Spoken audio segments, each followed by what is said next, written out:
No princípio, Deus criou os céus e a terra. A terra era sem forma e vazia, e havia trevas sobre a face do abismo, e o Espírito de Deus se movia sobre a face das águas. E disse Deus: haja luz, e houve luz. E viu Deus que a luz era boa. E fez Deus separação entre a luz e as trevas. E Deus chamou a luz dia, e as trevas chamou noite. E foi a tarde e a manhã, o dia primeiro. E disse Deus: haja um firmamento no meio das águas, e haja separação entre águas e águas. E fez Deus o firmamento, e fez separação entre as águas que estavam debaixo do firmamento e as águas que estavam sobre o firmamento. E assim foi. E chamou Deus ao firmamento os céus.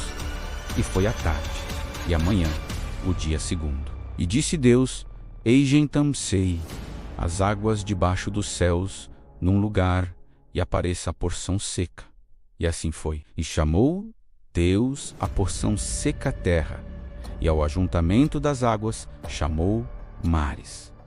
E viu Deus que isso era bom. E disse Deus: produza a terra relva, ervas que deem semente, e árvores frutíferas que deem fruto segundo a sua espécie, cuja semente esteja nele sobre a terra. E assim foi.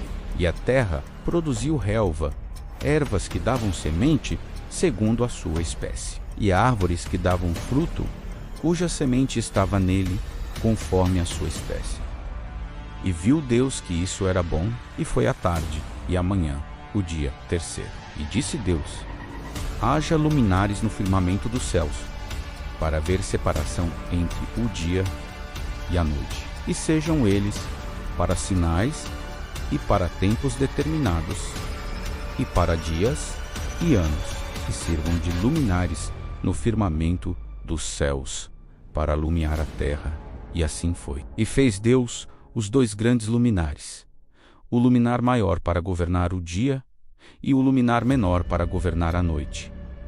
E fez também as estrelas, e Deus os pôs no firmamento dos céus para alumiar a terra, e para governar o dia e a noite, e para fazer separação entre a luz e as trevas. E viu Deus que isso era bom. E foi a tarde e a manhã, o dia quarto. E disse Deus: produzam as águas abundantemente répteis de alma vivente, e voem as aves sobre a face do firmamento dos céus. E Deus criou as grandes baleias, e todo réptil de alma vivente que as águas abundantemente produziram conforme as suas espécies, e toda ave de asas conforme a sua espécie. E viu Deus que isso era bom.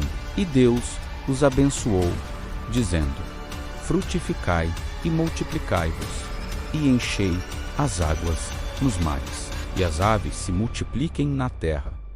E foi a tarde e a manhã, o dia quinto. E disse Deus: produza a terra a alma vivente, conforme a sua espécie, gado e répteis, e feras da terra, conforme a sua espécie. E assim foi. E fez Deus as feras da terra conforme a sua espécie, e o gado conforme a sua espécie, e todo o réptil da terra conforme a sua espécie.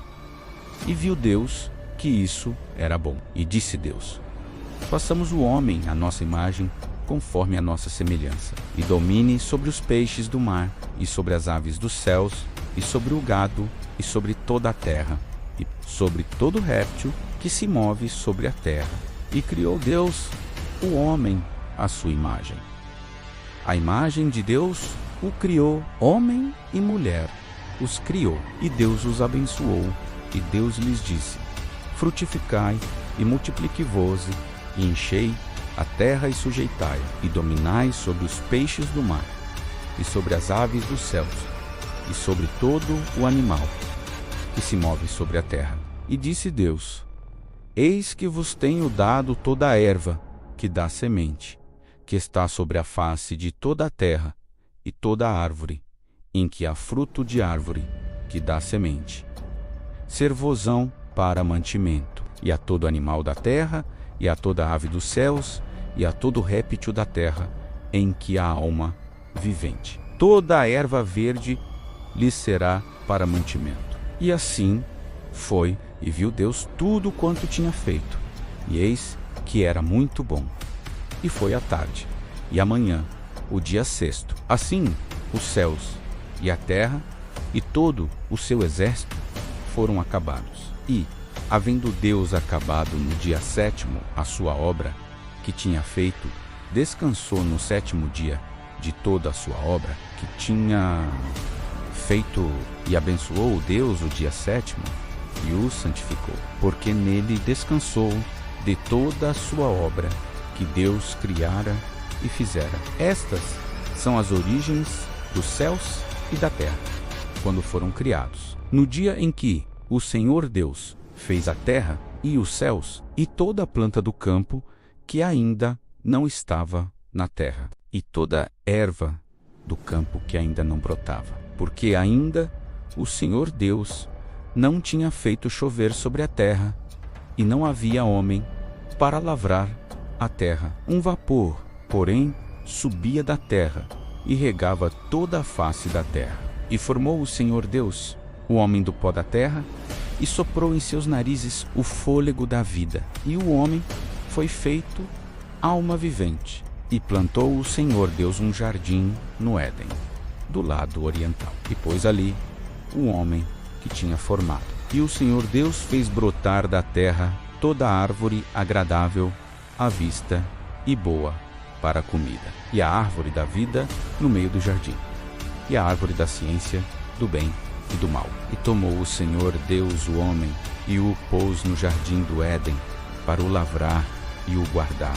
E ordenou o Senhor Deus ao homem, dizendo: de toda árvore do jardim comerás livremente, mas da árvore da ciência do bem e do mal, dela não comerás, porque no dia em que dela comeres, certamente morrerás. E disse o Senhor Deus: não é bom que o homem esteja só. Far-lhe-ei uma adjutora que esteja como diante dele. Havendo, pois, o Senhor Deus formado da terra todo animal do campo e toda a ave dos céus, os trouxe a Adão, para este ver como lhes chamaria. E tudo o que Adão chamou a toda a alma vivente, isso foi o seu nome. E Adão pôs os nomes a todo o gado, e às aves dos céus, e a todo animal do campo.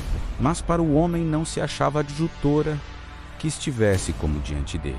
Então o Senhor Deus fez cair um sono pesado sobre Adão, e este adormeceu e tomou uma das suas costelas, e cerrou a carne em seu lugar. E da costela que o Senhor Deus tomou do homem, formou uma mulher, e trouxe a Adão. E disse a Adão: esta é agora osso dos meus ossos e carne da minha carne. Esta será chamada varoa, porquanto do varão foi tomada. Portanto, deixará o varão seu pai e a sua mãe, e apogar-se a sua mulher, e serão ambos uma só carne.